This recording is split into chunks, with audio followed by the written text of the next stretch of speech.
Welcome to the deep dive. Today, we're diving into something really critical, a topic that genuinely impacts millions of lives right here in America. We're talking about the story, the narrative around urban education over the last couple of decades. For years, you probably heard a pretty hopeful story, right? One about progress, about steadily closing that thing we call the achievement gap. And just for clarity, that gap, it refers to those persistent differences we see in academic performance between different groups of students, often, linked to things like socioeconomic status or race. This hopeful story, it felt real. It was backed up by data, or so it seemed, celebrated in headlines. It kind of made it feel like we were finally getting somewhere, winning that long fight for educational equity. But as our source material for this deep dive really shows, quite powerfully actually, that optimism was maybe a dangerous mirage. Indeed. Yeah, that's a good way to put it. What we're going to unravel today is essentially the story of, let's call it the 20-year urban school deception. It's a story where what looked like a steady climb upwards has not just stalled, but in many really critical ways, it's actually reversed. We'll dig into the core sources that present this pretty stark reevaluation. We want to show how that celebrated progress was, well, built on a foundation that was cracking, masking these deeper, unresolved issues that were frankly just ignored for way too long. Yeah, so our mission today is really to unpack that illusion. We'll get into the flawed metrics that painted that misleading picture, explore the sort of unseen consequences, which are profound for students and educators, and look hard at the fundamental economic realities that were mostly pushed aside. By the end of this, you'll hopefully understand not just why the story changed so dramatically, but maybe more importantly, what the true challenges really are. Get ready for maybe one of those aha moments, because the reality, it's just far more complex than those headlines ever suggested. Okay, so let's unpack that official story first, the one we all heard. You probably remember the early 2000s, right? There was this big, even bipartisan push for education reform. And the biggest policy driving all of this was, without a doubt, No Child Left Behind, NCLB.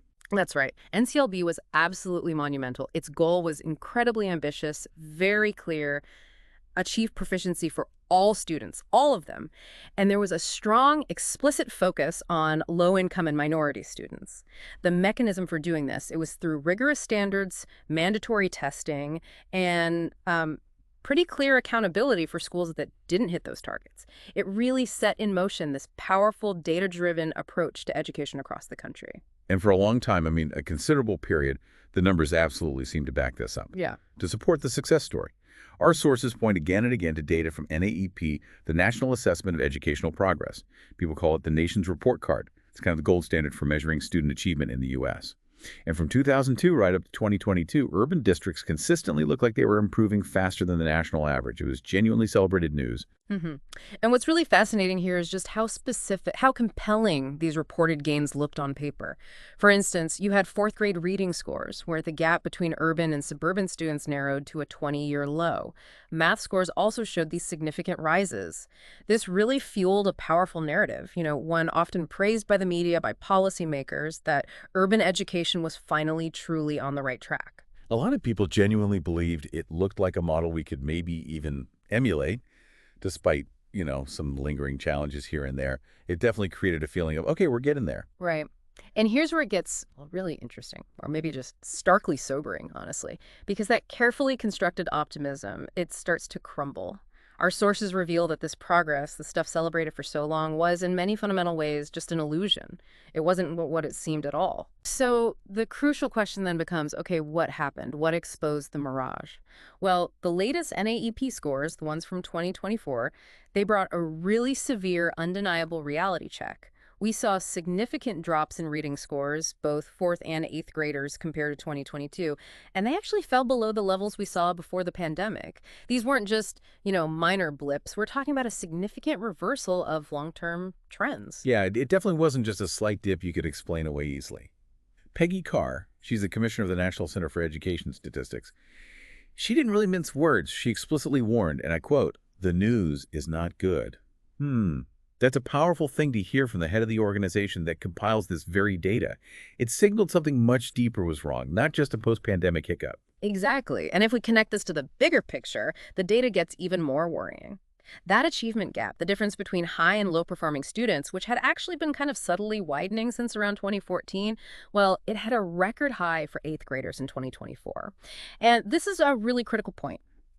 Those gains we celebrated earlier, it turns out they were disproportionately driven by the top performing students. They were pulling the average up, effectively masking stagnation or, in many cases, actual regression among the most vulnerable students.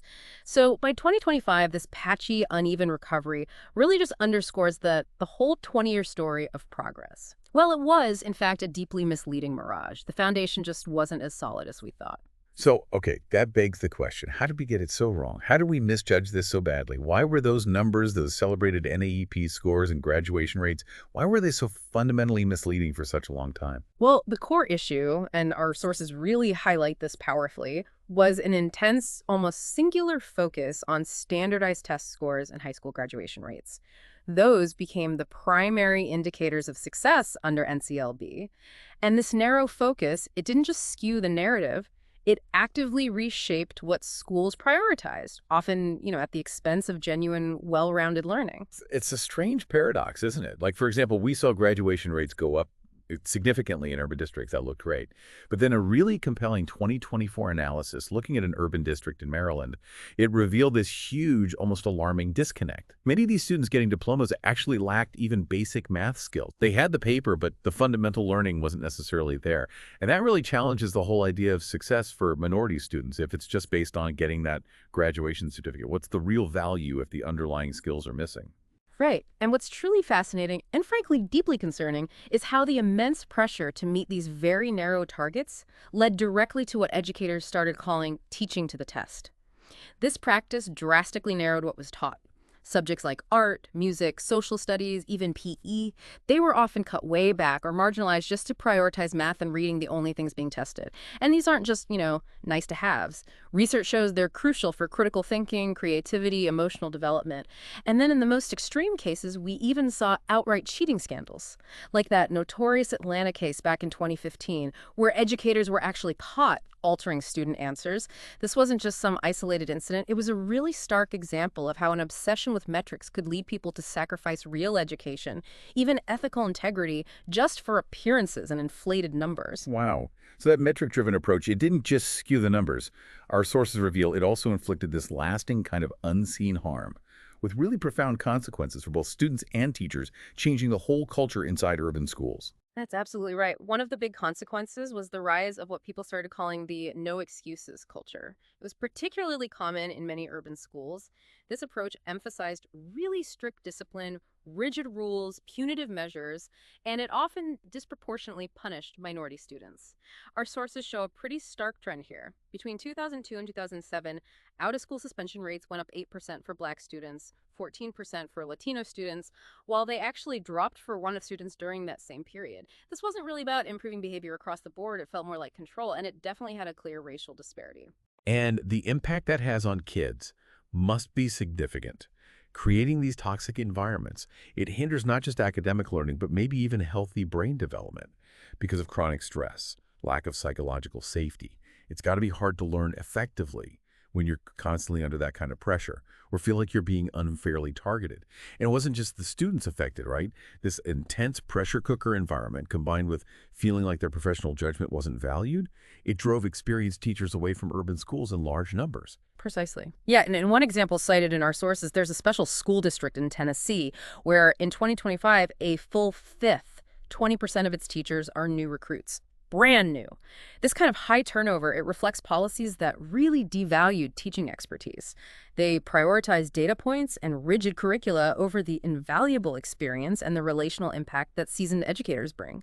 And when experienced teachers leave, it creates instability for students, you lose institutional knowledge, and often it means less mentorship for the new teachers coming in. It just creates this cycle that makes sustained improvement incredibly difficult. Okay, so we've peeled back the layers on the misleading numbers and the profound, often hidden consequences for students and teachers. But as our sources emphasize, maybe the most critical blind spot of the whole reform movement was its failure to really address the underlying societal issues. Yeah. What's the biggest elephant in the room here that was largely ignored? Well, if we connect this to the bigger picture, I think the reform movement's greatest, most fundamental flaw was largely ignoring poverty. Poverty, which is undeniably the primary driver of the achievement gap. A student's learning is just profoundly and consistently shaped by their home life, their community conditions. We're talking about things like chronic hunger, exposure to unsafe neighborhoods, maybe frequent housing instability, lack of consistent health care. These factors often have a far greater impact on a child's ability to actually learn than anything happening in the classroom alone. You just can't school your way out of deep societal challenges like that. And it creates this devastating cycle, doesn't it? High-poverty urban schools are often dramatically underfunded. A lot of that is due to property tax-based funding systems, which means districts in poorer areas simply collect less local revenues built in. And that leads to fewer resources, often higher teacher turnover, like we just discussed, and a scarcity of experienced staff. It makes true academic progress even harder for the very students who need the most support. It's a systemic disadvantage baked right into the funding structure. Right. For 20 years, the main approach among reformers relied heavily on what we could call school fixes. Tweaking curricula, implementing accountability measures, focusing on these isolated educational interventions. They fundamentally ignored these huge systemic economic issues. And the result? By 2025, the achievement gap between high and low-income students is actually a staggering 30 to 40% wider than it was just a generation ago. Wider. This stark reality, it highlights a profound societal failure that wasn't just masked by the focus on educational reform, but maybe in some ways even made worse, as resources were perhaps misdirected or approaches were used that just didn't work. Behind all these statistics, all these reform movements, there are real lives, real children, real families. What stands out to you most profoundly when we talk about the true human cost of this whole 20-year deception? Yeah, this really brings us to the heart of it, doesn't it? What does this long deception actually mean for a child? I mean, imagine a fourth grader who's had her third new teacher in just 2 years because of high turnover in her under-resourced school. She feels overwhelmed, unsupported, constantly having to start over building relationships. Or think about an eighth grader who walks through metal detectors every single morning, is stressed out by chaos in their neighborhood, and then finds their focus on algebra just shattered by this constant feeling of insecurity. These kids are showing up to school carrying burdens that have absolutely nothing to do with their intelligence or their potential. And yet, those test scores, the very metrics we celebrate for so long, they might label these same children not proficient. But our sources really emphasize that these labels, more often than not, they just reflect their circumstances, the lack of resources, the systemic challenges they face every day. It's not about their inherent potential or their capability. And this is the profound, heartbreaking human cost of the lie. We were celebrating charts and statistics, applauding progress on paper, while in reality we were failing millions of children. We were eroding the very foundation of opportunity for them and maybe even perpetuating cycles of inequity. The 20-year open school deception, as our deep dive today has shown, it's now starkly exposed. That celebrated progress. It was fragile, it was deeply uneven, and ultimately it was illusory. It systematically ignored both the collateral damage happening to students and educators and those fundamental structural issues, poverty, and inequality, that underpin the entire system. Yeah. The challenges in urban education, they demand far more than just classroom tweaks or new testing regimes. They really demand a much broader societal commitment. Things like addressing racial and economic segregation head-on, ensuring truly equitable funding for all schools, regardless of their zip code, and investing in building safe, stable communities where children can actually thrive, learn, and really reach their full potential. There are simply no shortcuts to real, equitable progress. The last 20 years have taught us a hard, really indelible lesson. Easy fixes just don't work. The mirage has faded, revealing a harsher, more complex reality, but maybe also a powerful call to action for all of us. For more deep dives into critical topics like this one, and for those beyond the headlines insights, make sure you visit Mind Expansion Daily. And hey, don't forget to like and subscribe while you're there.